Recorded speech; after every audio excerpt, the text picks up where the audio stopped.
කොම්බු දෙක අපිට තියෙනවා මෙන්න මේ විදිහට කොම්බු දෙකක් එකට ලියුවොත් ඒක එතකොට පුතේ අයි වෙනවා. අයි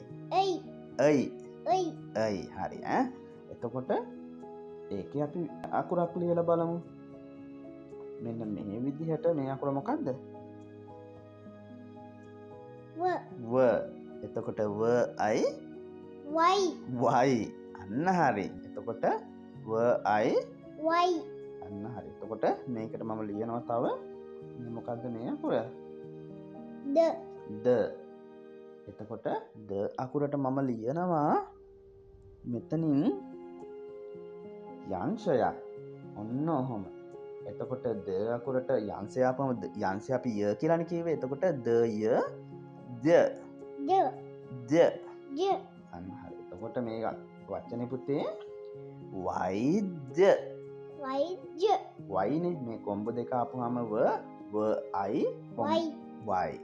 කොම්බු දෙකට අපි කියන්නේ අයි. එතකොට ව අයි වයි. වෛද්‍ය.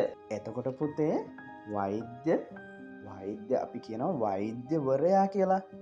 වෛද්‍යවරයා කියන්නේ කවුද? ඩොක්ටර්.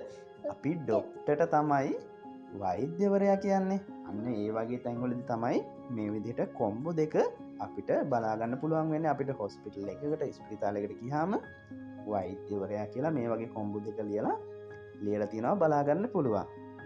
යාළුවනේ අපේ වීඩියෝ එක හොඳයි නම් සබ්ස්ක්‍රයිබ් කරන්න.